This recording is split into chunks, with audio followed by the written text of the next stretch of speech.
Good morning. We'll get everything set up here. Good morning. Happy Monday. Happy New Year. It is Marketing Monday, and I'm so excited to be on with you guys. Um, we are today, it's just me, and I wanted to talk with all of you about Canva, starting the new year off with something that is valuable, a tool, a resource that's going to help you. And first, I want to share a little bit about marketing in 2025 and some things that you need to be working on as a small business owner. So, I want to talk about how it's January 6th and we're in the first quarter of the year, and your foundational work needs to be laid at the beginning of the year if you're going to reach your results by the end of the year. And so one of the ways that we can do that is to get very, very clear about what our focused message is going to be, either week over week, month over month, or quarter over quarter. So depending on how your business flows will dictate how much information you're going to be putting out. And with that information comes this opportunity to learn the skill of graphic design. And when you're putting your plan together and you're designing your content for social media, for blog posts, newsletters, if you're putting out signage, any kind of messaging in the community, flyers, brochures, that kind of thing, you're going to want to know how to make it look pretty. And making it look aesthetically pleasing can be a way to help attract viewership to your channels where you are producing content. So I want to go through and walk you guys through the basics of Canva today. And when you watch the tutorial, if you're watching the replay of this after the fact and you have a question, just tag me in there or tag the page in there and say, hey, I missed something, back up. I need a, replay, someone help. And I'll come in and help you get squared away. And if I'm moving too fast, feel free to comment on Facebook and I can see. So let's get you guys ready on Canva so you can see my screen. All right, so what I want to do is I just want to go through really quickly and walk you through Canva and where to find things in this whole layout. So the first thing is we really want to ensure that you're using the paid version. There's a professional version of this program.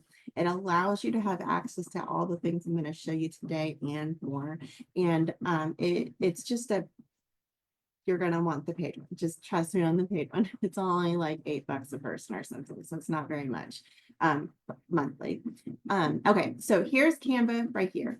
You've got a menu over here. You've got some starred, saved, recent access points over here. And then over here, you can see different design templates. These are artboards that are already sized for you.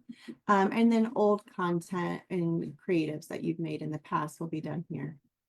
Now, you can start a new artboard every time you do a design, or you can keep everything in one folder. It depends on what you're designing and what the need is and how much you need to download from that thing. But today I want to talk about just designing for social first because this is the easiest. Now, if you are on Facebook, LinkedIn, and Instagram for your social media channels designing posts, remember that Instagram's grid is the one thing that matters. The other two don't have grids necessarily. Like you can see your most recent post, but it doesn't impact anything on your pages. So I always tell clients that when they are designing for all three channels or 2 out of 3, make your artboard right for Instagram, because Instagram's grid has a presence to it. People will land on your page as an Instagram page and they'll be able to see at a high level all the things you're producing. If you use a Facebook design for Instagram, the image will bleed off the sides because they're not the same sizes, and same with LinkedIn. But if you start designing on Instagram, it will work for the other platforms. So remember that. So right here, there's an Instagram square post design. You can use that one if you would like. That toolbar there's going to vary. If you can't find it, you can always type it in. And then this is what it looks like once you start an artboard. Now, keep in mind that my screen is in dark mode. Your screen will probably look grayed out on the background instead of being black. Wherever you see black, it's probably going to be gray or blue or something. But I keep my computer in dark mode. And I'm going to walk you through all of this. So this right here is an artboard, this square. And in your artboard, it gives you one guide right here. And you can create and add more guides doing two things. If you look up here, you have like ruler marks, and on the side, you have ruler marks. So if you hover over those ruler marks, you can click and drag to create whatever it is that you want to create more precisely.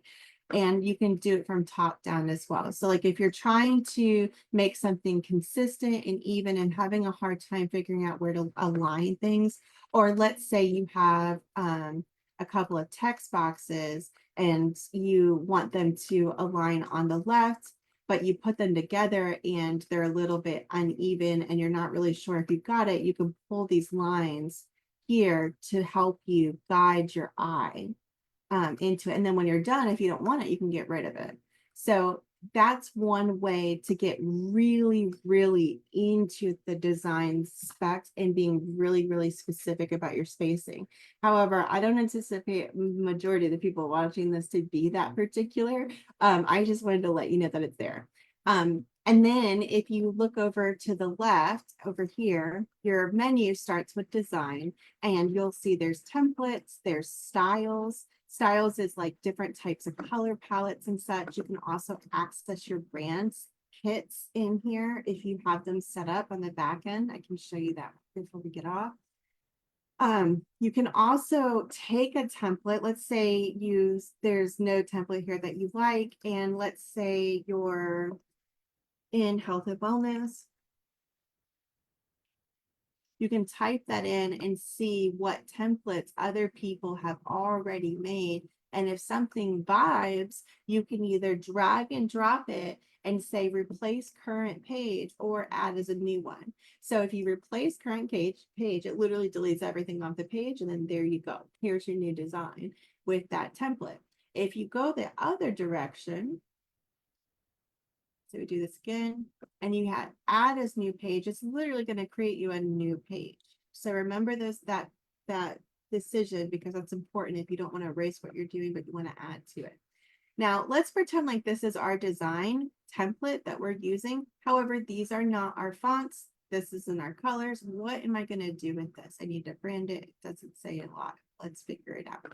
So every text box in this design is separate. You can see little purple squares around each of the text boxes. And once you click on it, your menu up here is going to populate. So anytime I click, do you see how this menu right here changes depending on what element I'm clicking on? So when you click on your letters, you will get your text like menu, like your editing menu will populate. If you click on the picture, then you'll be able to edit the picture. So let's focus on the fonts first. Let's say I want these in brand fonts and we're going to use this one. Yes, you can use the change all button, or if that's going to mess up all your designs, don't do that. But I'm going to, because there's nothing in this file. And then I'm going to switch this script because that's not the script that we use as a brand. And I'm just going to type in what we use because I know it off the top of my head. Oops, I clicked the wrong button. There we go. And we're going to change all of those to this. Okay, so I've got my fonts here, right? They're all looking good. They're all a little out of order, like nothing is aligned or anything. So I want to show you some of these buttons up here. If you come over here to the right side, you've got a position button. And what it does is it gives you the option to align your elements in a very particular way. And I encourage you to sit here and just click stuff to see what it does, because it's definitely going to help you to decide if that's the direction you want to go. But the reason why I wanted to show you this is because when we're doing design, having text boxes all align in width from this part right here to this part and then all the way down is an important part of ensuring that your design is where it needs to be, especially if you're stacking multiple fonts on top of each other. So one option is to come down here and you'll see there's a tidy up button. If you click that button, it was very subtle, but there was a change that just happened. Another option would be to click everything to the left so that I can then go align all my text boxes. So this right here, I'm going to put to the line, and that way I have a guide for my eye I don't have to eyeball it. I don't have to guess if I'm doing a good job. And now that I highlight all those, look at how beautifully everything aligns when you click on them. Now, that's all good and well. Let's change some colors. Right here, I clicked on the word that I'm going to work on, and then right here, I've got some color change options. Now, you can choose colors like this. You can type in your hex color code. You can use the colors that come naturally, or if you have your brand kit uploaded, which again, I'll show you in a minute, you can use the colors of your brand just right here. So I'm going to change all the black to blue because I feel like that's good. And I want to play with this design now. I want to make it look more robust and more not so like up and I don't know. It just looks kind of blah to me. So I'm going to play with it and I'm going to stay super curious in this process because I don't actually know if it's going to look good. But if something tells me that if I put the word eat right in here, that's going to look good. So I'm just going to try it. Let's see what happens if I kind of pull some of this together and have a little bit of fun, staying curious with the process, not judging it, not making myself overthink it, just kind of going, yeah, I kind of want something on the lines of this. And maybe even make it a little bigger. Yeah, I kind of like that. And now I'm looking at this. I want to change well to a different color, right? I like that. Eat well, feel well. That's kind of cute. What about one of them being another color, like call to action color? That's pretty. I'm thinking pink for the Brittany font, and I'm thinking light blue right here. Maybe light blue right here. Yeah, that's cute. Okay, so now that I've got my words where I want them, and I've got my shapes where I want them, I want my script fonts to be on top. So I'm going to highlight those two boxes and go up to position, and I'm going to tell you to move it forward. That way, when I put this over here, you see how it goes on top of the letters? It gives me a little bit more freedom with the letters. And it doesn't have to be a lot of overlap, but check it out. You zoom in, you can see just a little subtle overlap showing some design intention with what we're creating. And then I'm going to zoom out just a little bit. I really want my letters to align. And when I'm eyeballing it, I'm like able to get the long part of the T and the long part of the L together, but it still doesn't look right because this word is just longer. And even though they're the same font and they're the same spacing, the words are the same lettering. And even if they were, it wouldn't matter if the lettering makes the word longer because of the shape of the letter. So a trick to this to help you kind of get your eye where you want it to be is to take your letters that you're overlapping and align them. So I can align it with the stem, or I can align it right up here with the T. And that's what I'm going to do is I'm going to line up the T, and then I'm going to hold shift and the arrow down. And what this is going to do is it's going to allow you to jump down into space without having to shift with your mouse. The reason why I like to do shift and then moving, because that moves at 10 pixels. If you move it with just the arrows up and down, it'll be singular pixels. And what we want is we needed to move it pretty far. So something to consider, shift and arrows is 10 pixels, meaning a bigger space. It's almost like hitting the tab button in a Word document. So if you use Word, hopefully that's a good correlation. And then what we can do is we can pull back a little bit to kind of look at the whole design and see if we like that a little bit better. And I do. I'm just going to pull this up. Again, I want this lettering to, oops, I clicked the wrong. I want the lettering to be on top. So I'm going to bring it to the front so that it overlaps the way I want it to on the letter. And I've got my stuff right here. This is super cute. So I'm going to go ahead and group it together. So when you group something together, you're going to highlight all the elements that you want. In this case, it's all text boxes. And I'm going to come up here and you'll see this thing populates. You got your menu up here, but you have this little one right here. So I'm going to hit the word group. And then now when I move it, it will all be together. And as I resize it and try to fit it, it'll all be together. All right, so that's step one is typography, making sure your lettering is fun, making sure that it brings people into your brand, and also making sure that you have the message present that you want them to see. And a good rule of thumb is to kind of think about this like, pretend you're over 30. You might be, I know I am. Pretend you're over 30 and you need to lean back and squint, thinking about like maybe get like a couple feet away and just kind of lean back and squint and go, what is it that I want my person viewing this to see or read? And that's going to be the most important component to you doing your design, is making sure that the letters and the words that you want to be at the forefront of your message on your social media posts are actually actively there. Now, when it comes to this picture, I picked a template, and I love templates if that's something that's important to you to use. I don't personally use templates because it drains my creativity to work backwards. I like to start blank and work forwards, but I want to show you how to do this because that's why we're here today, is to help you speed up your processes when you're not a design artist naturally. So when we dropped this template in here, this picture stuck to the back and you can't move it, right? And depending on what my ultimate goal is with this post, I may not like the position of that picture. So what do? Well, you can click on it and delete it, right? Okay, that's not helpful if you wanted that picture. You could click on it and then right click it, and you'll get a whole nother set of menu. And I want to show you right here. If you can see my mouse shaking, it says detach image from background. Click that so you can see what that image is that you're using. And then what you might find is that you want it to just be in a different position. Maybe you don't want it to be sideways. Maybe you want it to be up and down, and you can pull it and stretch it and then come up here to your design toolbar, click on position and throw it behind the lettering, right? So maybe you want it to be different. Another thing is maybe you want less of the picture on your artboard. So once you have your picture kind of set where you want it, if you double click it and zoom out just a little bit, you can expand and change the picture's dynamic in the artboard. So let's say I really want like just the edges of this, right? I don't want all that, so that I can create more space for my text box. Right? And now we'll zoom in just a little bit. So we're still using the same picture, but we moved it from the left down to the bottom, and it gives us a very, very clean space to write some beautiful message.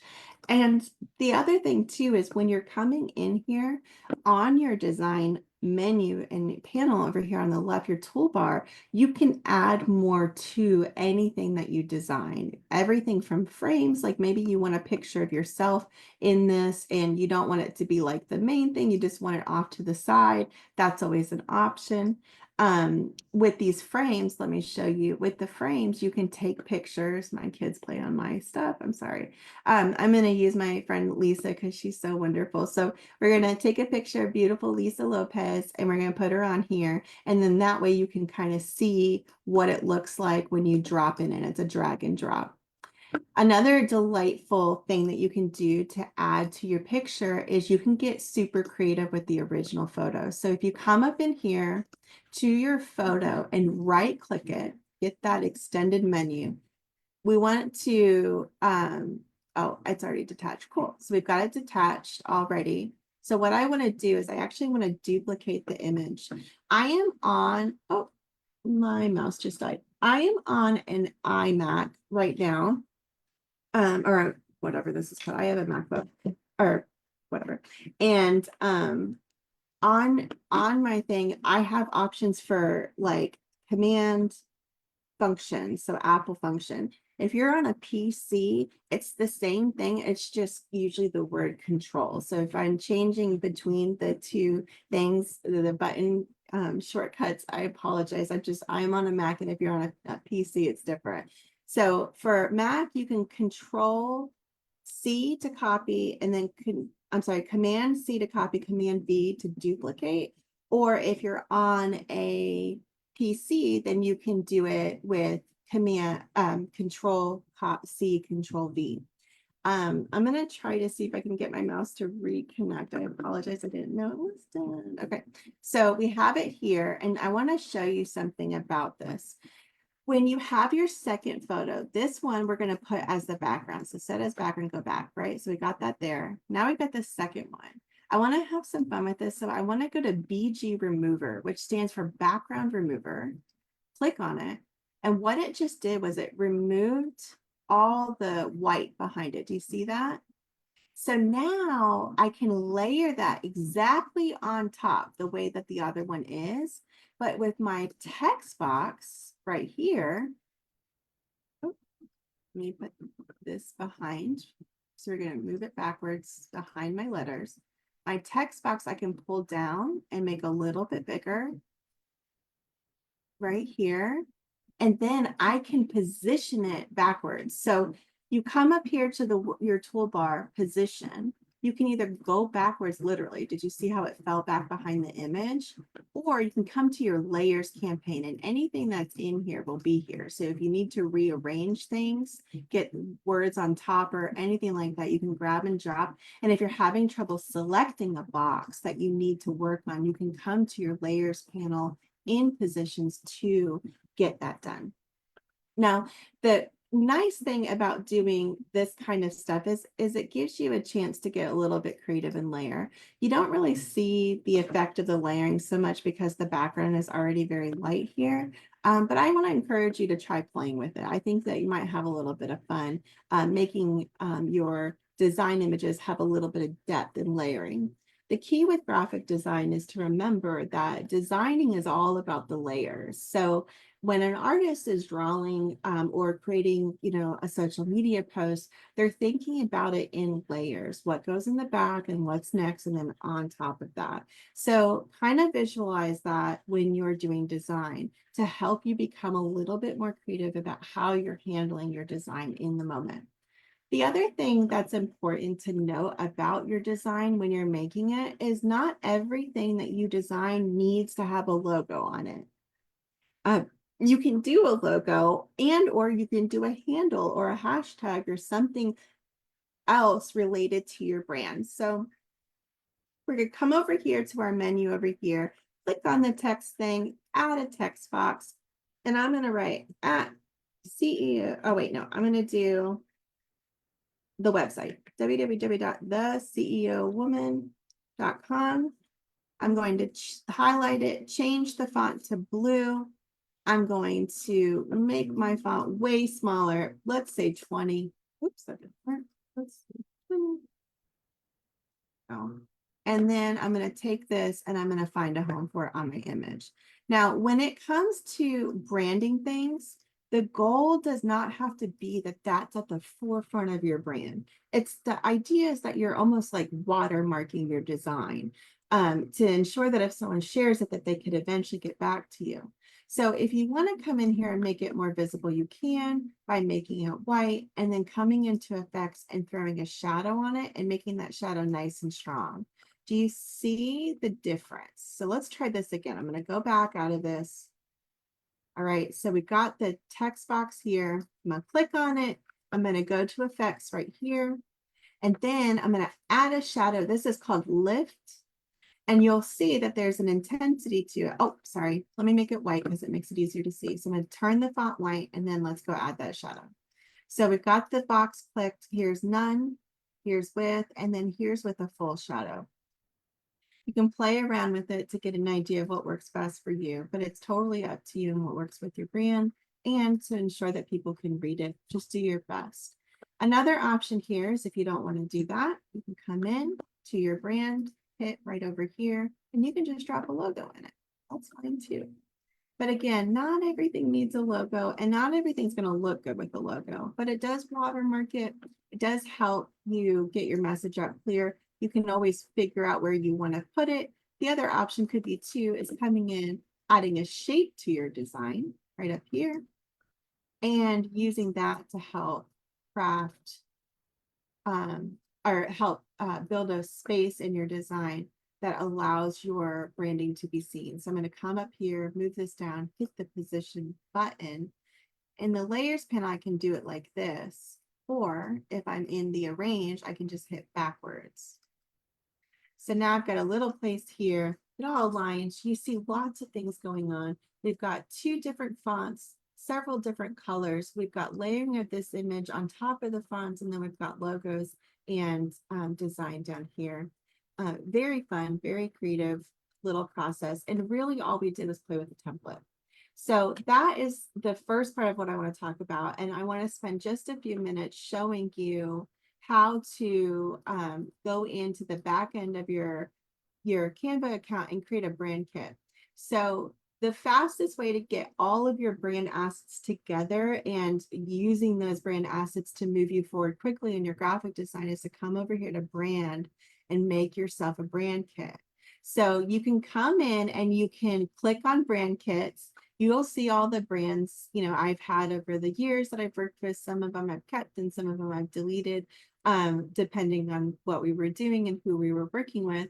But you can set your brand kits up to be very, very robust. And I want to show you our CEO consulting one.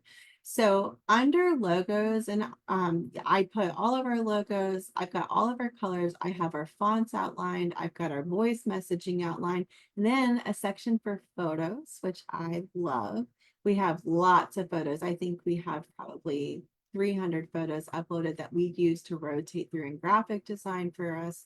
I have some graphics that we've created, customized graphics that help us. And I will move our icons into this year as I button things up and clean things up. So icons include like any awards or certifications you might have. It might be like your chamber icon saying that you're a member of the chamber, whatever it is that works for you.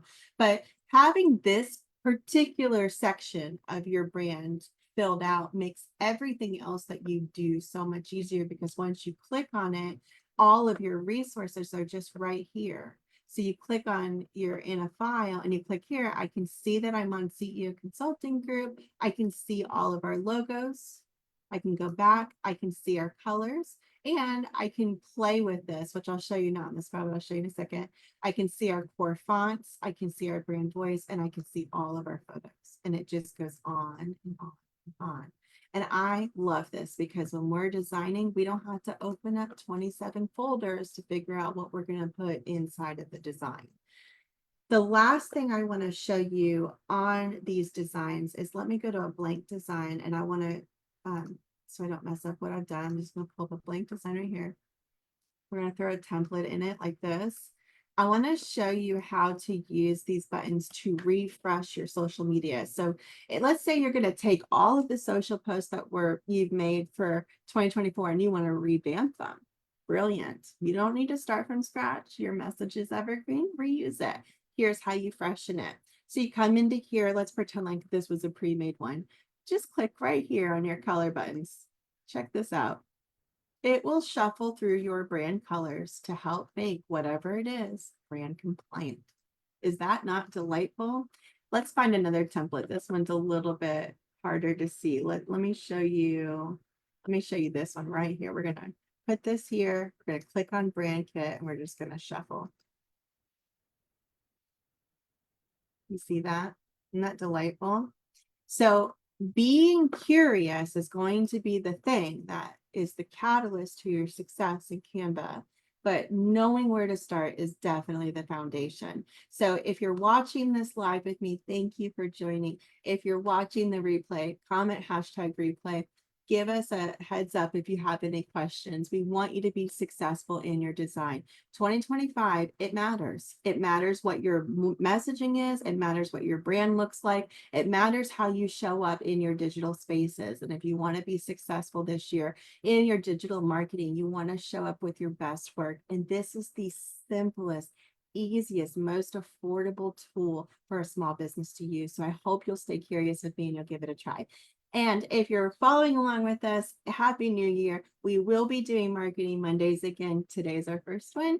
And we will do them every week throughout the year with the exception of the holidays. And I'd love for you to join. If there's anything in particular that you're hoping to learn or need some clarity around, methodologies around frameworks, communication, strategy, let us know. Comment, tell us what you want to know. We'll teach you whatever you want to know because we believe in your business. We believe that your business matters to the community. We want to see you be successful. So reach out anytime. Happy New Year. Thanks for joining me.